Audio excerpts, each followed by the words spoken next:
be back talking sales, talking intent-based playbooks and other things that, I've been talking about for a little bit here. And then today, what I thought I'd do is tackle the buyer handoff. The customer handoff, to me, and I'd love to hear anybody else's experience with it. And I don't know if you've been on the customer side. The customer handoff process is absolutely terrible. I mean, just really think about if I'm a customer, okay? Looks like, can everybody hear me? All right, good. I just pulled up LinkedIn over there as well, too. What's up, Spencer? What's up, Ashley? Good to meet you both. Let's see. Ashley, I don't know if we've met before. Maybe. I don't know. But glad that you all joined. Excited to talk about the handoff because to me, the handoff is actually one of the parts of the process that, when done correctly, can have a dramatic impact on the customer experience. It's actually kind of shocking to me, the handoff process. And I know the reason why, okay? The reason why the handoff process is not great for customers is nobody cares. I mean, it's like an SDR sets appointment. And they're like, done. I got my comp. Salesperson closes the deal. They're like, I'm out. And then the customer is like, what just happened? Our marketing team wrote part of the copy for this. It's like, you get to know this person. You have 3 or 4 meetings with them. You're talking about your dogs or your cats or your kids or something. And then all of a sudden it's like, I'm out. Right. And it seems kind of silly, right? And it doesn't have to be that way. And so that's why I'm excited for today's talk, to give you all kind of my best practices around how do you make sure, whether you're at the manager level or at the rep level. And I want to be very clear here because I want you to think about this. If you are in sales development, for example, there's a high likelihood you potentially want to be an account executive. Okay. Well, if that's the case, then you would want someone to hand you a lead that's like maybe somewhat warm, right? So today, for the next 15, 20 minutes or so, I'm going to break down how to fix your handoff and how to deal with different types of buyers that have different levels of intent. Because that's the real big change here, is that there's more and more buyers that are coming and having a first interaction with someone on your team. And that person could tell your sales development rep or even maybe your seller, okay, so I've done this research. I did this. I've done this. I've done this. Can I go talk to this person? And they hand everyone off the exact same. It's like, well, you can, but first I need to understand your needs a little bit more before I hand you off. Got to understand your needs a little bit more, which, don't get me wrong, like, I get the point of it, but someone is literally telling you, I've done my research. I've done XYZ. I've done this. I've done this. Like, can we just maybe do that and get me and my team a demo as well too? Like, shocking idea there. Right. So I'm going to talk about those 2 things. How do you deal with people that have a very amount of high intent, and how do we get them through the process? And then I'm just going to give you some general best practices around how to make the handoff process suck less. Because I don't know how many of you have been a buyer in this scenario in the last year. I would love to hear how many of you can do a thumbs up or a clap or something, have been a buyer. Because I'm going to tell you this right now, having been a buyer, it is brutal. It is a brutal process, because I literally I'm forced to sit through all these levels of qualification, all these other things that are going on. And for me as a buyer of goods, it's just a very brutal process. So first, let's talk about best practices. All right. So I'm going to give you some very tactical best practices here. And I'll also, just for some housekeeping, I'm going to drop a couple of things in the chat here too. If any of you work at a company that's product-led growth, so if you work at a PLG company, you got to tune in on Thursday. We'll be doing another one of these as well too. So tune in on Thursday, check it out. I'm going to talk all about product-led growth and what that looks like. So first step is SDR to AE. Now, a lot of you, what you might want to do right here is you might want to just, you can comment, it's 12:07, whatever. You're going to probably want to come back to this, because I'm going to give you a very simple script on how to literally take the customer experience from the SDR to salesperson from a 2 to an 8. All right. And this is the script that you're going to want to use. Okay. It's very simple. Hey, Lisa. So it sounds like, you're trying to do these things. Let's assume that it's on a cold call. If it's on an email, I'll talk about how to do that too. But let's say if you do get someone who sets a meeting on a call, the email template's not that different. So let's say on the call is something to the effect of, hey, Lisa, look, really looking forward to our next conversation here. Based on what you've told me, I'm going to pair you up. One of our account executives has a ton of experience in financial service, insert vertical. And I feel like they're going to be a really great person for you to have a second conversation with. I'm going to tee them up. I'm going to sit down. I'm going to take a little bit of time, walk them through what I heard today, make sure that they're ready to kind of jump into the 2 or 3 things you mentioned. But I think Henry's going to be a really good fit for you. So stay tuned. I'm going to make the intro. I'm really excited for you for the next conversation, and we'll catch up in 2 days. That's it. That's it. So if you just train your sales development team to say, hey, I'm really excited for this next conversation. I'm going to pair you up with someone on the team who I think is going to be able to have a really smart conversation with you about XYZ. I'm personally going to set up a little bit of time to walk them through these 3 areas we hit on to make sure that they're ready and prepared for that as well, to make sure that you've got a great experience. So definitely looking forward to the conversation on Thursday, and I'll get that invite over now. By the way, and then you can do the exact same thing if they responded in an email. Tell me how much more excited a buyer is that comes in with that mindset of like, oh, I'm going to talk to someone. You're going to go ahead and not waste my time. You're going to go ahead and prep with them. You're going to go ahead and tell them like the things that I actually talked about. That's it. Every SDR team, if you literally just rinse and repeat that script, it is going to change your meeting show rate. Your meeting show rate is going to go up 20, 30%. It's going to change the attitude that they come in with, right? But then guess what? You need to actually go and do the prep. So don't be lazy, prep your people. Okay, the next thing I want to talk about, this is the SDR to sales handoff. So one is, what's just something any SDR team can do to improve the quality of that next meeting? Boom, I just gave you the script. The second issue right now with the sales development to sales we'll call it handoff, is most SDRs are trained on questions that are focused on qualification, which, by the way, look, it's a qualification both ways. The buyer is also qualifying your SDR at the same time. And so I know a lot of teams that don't even train their SDRs in the product or anything, which is, I guess it's okay. I don't know why you wouldn't do it. But I think for a lot of people, you have to understand this is a 2-way qualification. So as an SDR, there's some certain things that you need to try to understand that might not be in BANT or Medic. So I'm going to give you an idea of some of the questions. This is every single company that's listening to this now. Maybe you're watching this later on YouTube, or you're watching this at some future point. You're going to want to hit pause here too, because every company needs to make sure that they have a sales discovery process, whether the SDRs or sales teams do it, that has these questions in it, which is to determine the level of intent the person is at. Meaning, great. And we did a webinar on this last week. If you want to see the highlights for that, you can go back and look at it, where I gave you some very specific questions. But long and short of it is, you want to ask questions that say, great, so how much research have you done on, I'll just pick let's pick a financial services payment processing tool. I don't know. So tell me, how much, research or how much work have you done to research other, payment providers or other, cutting edge factoring providers? Okay, you've done that. All right. Have you had a chance to review online? Do you have an idea of pricing? Like, I want to try to understand how much work or research this person's done. I'm telling you today, look, in certain industries, maybe it's very little. Maybe it's 5, 10, 20%. But the people that have that 20%, you want to get moving now. So if you've talked to someone, they're like, yeah, I've actually already been on a couple other demos with blah, blah, blah. That should just immediately tell you this person's qualified. This person is like ready to go. If they've already done a demo and they understand pricing of your competitors, this person is active in the process.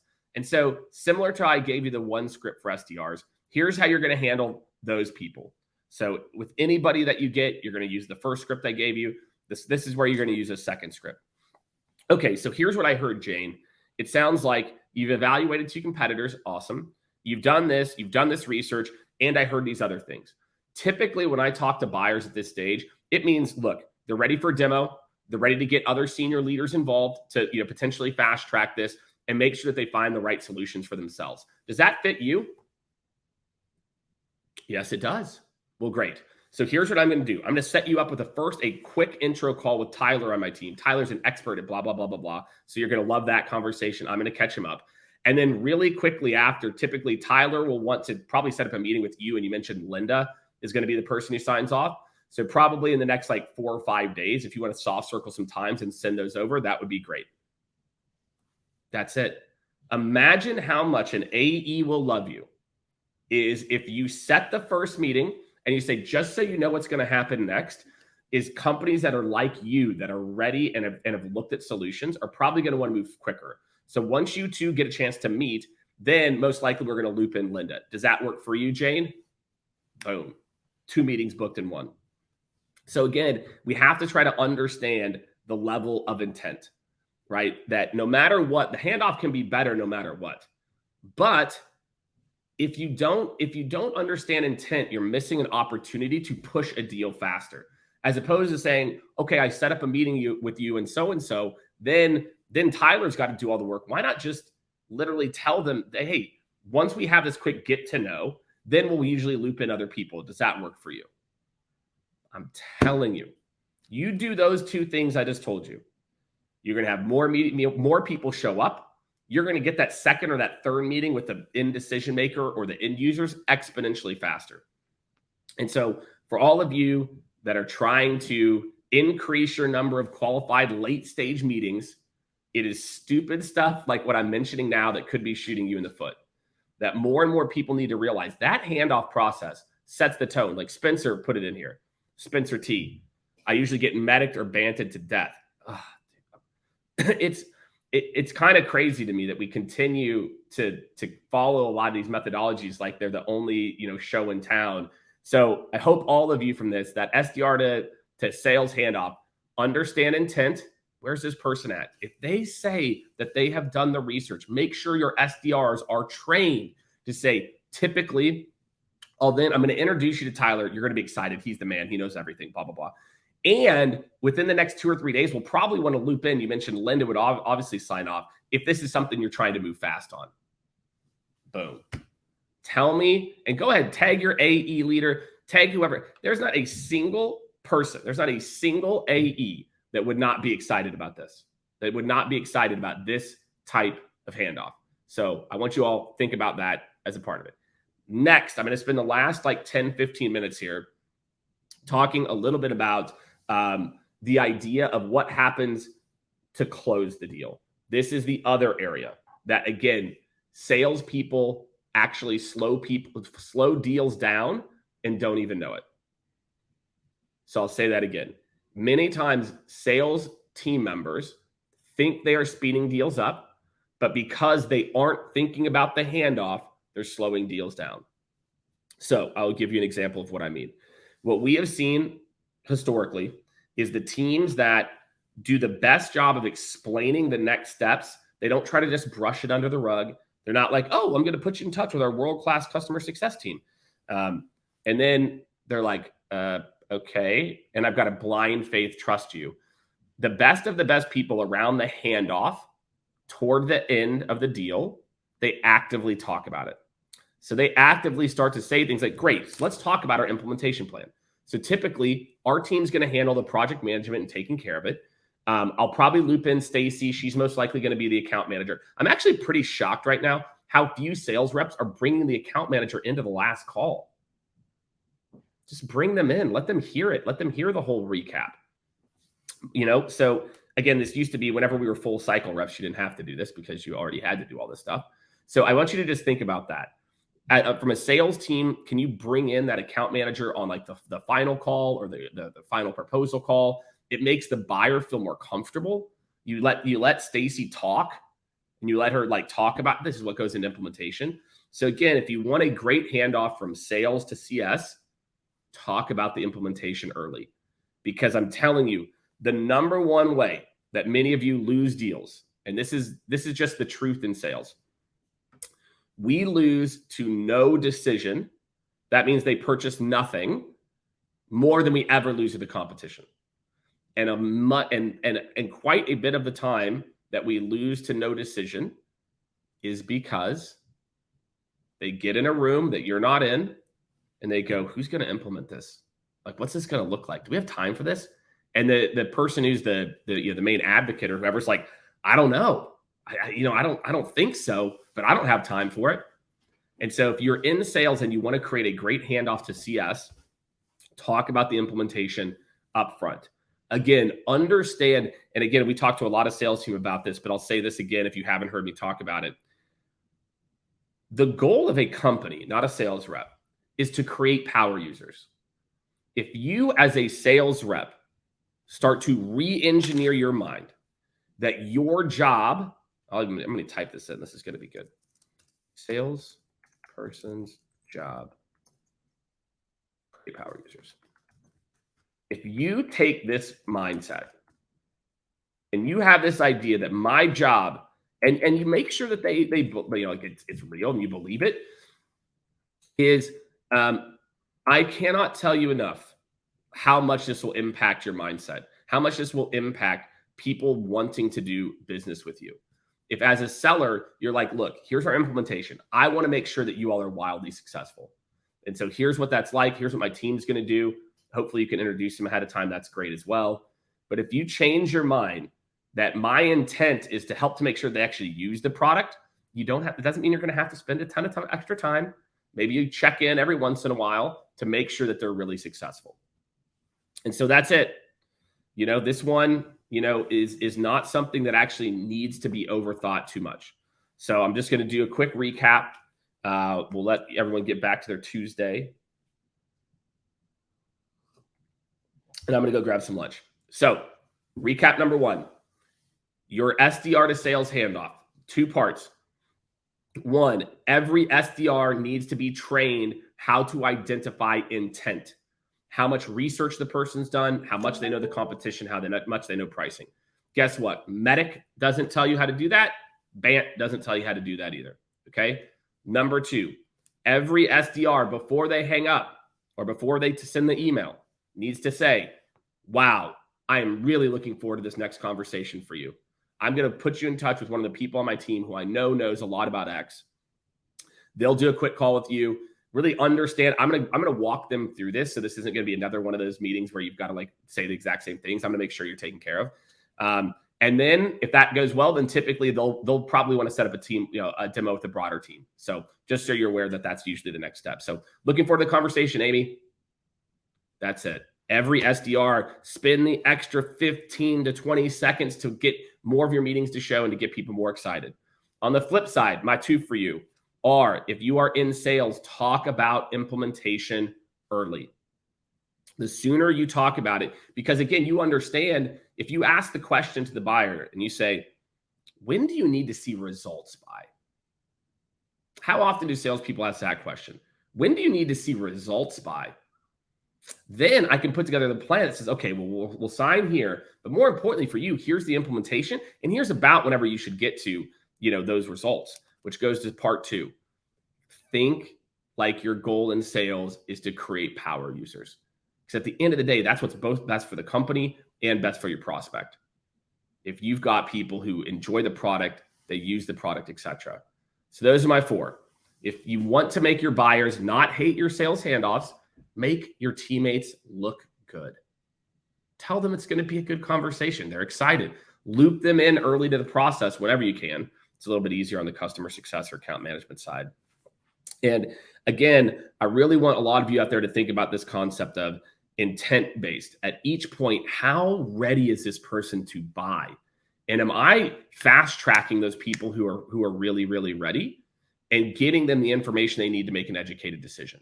Or am I making them jump through a bunch of hoops, a bunch of hurdles that may or may not be applicable? So that's what's up, everyone. Quick little 20-minute Tuesday knowledge drop on the handoff. So for any of you in revenue operations, sales leadership, I hope that this is helpful for you. If you are in any of these as well too, I'm going to drop in. If you haven't subscribed already, you're missing out. We have over 10,000 plus. I think we have 12,000 total. If you can subscribe to the newsletter on LinkedIn, if you'd like to get your news on LinkedIn, or you can sign up for my Modern Leader newsletter. We've got almost 2,000 people signed up there, 10,000 plus on LinkedIn. So if you're someone who is always trying to stay at the forefront of leadership, you're always trying to make sure that you understand where the ball is going. You know, again, if you don't notice, we're doing this kind of series, and this is going to be kind of my jam here for the next, I don't know, year or 2 years, is the modern leader, which is, if you are a sales leader, how are you thinking about really running and building sales organizations like we need to for tomorrow versus how we built sales organizations before. We just like hired a bunch of people and 3 bodies at it. So for everyone out there, those are my 4 pieces of advice. One more time. SDRs, tee the A up for success, understand the intent level the person's coming in with, and fast track. Sales to account executives, last time. Talk about the implementation process early and make sure that you think your goal, make sure that your goal is to create power users. My friends, you do those things, you're going to be running a modern sales org, and you will definitely be a modern leader. So thank you, everyone, for tuning in. I hope this helps. Go check out, I dropped it. We've got a product-led growth session we're doing on Thursday. So if product-led growth is your thing, then make sure to join us there as well. So have a great rest of your Tuesday. We'll see you on Thursday, and have a great rest of your day. Take care, everyone.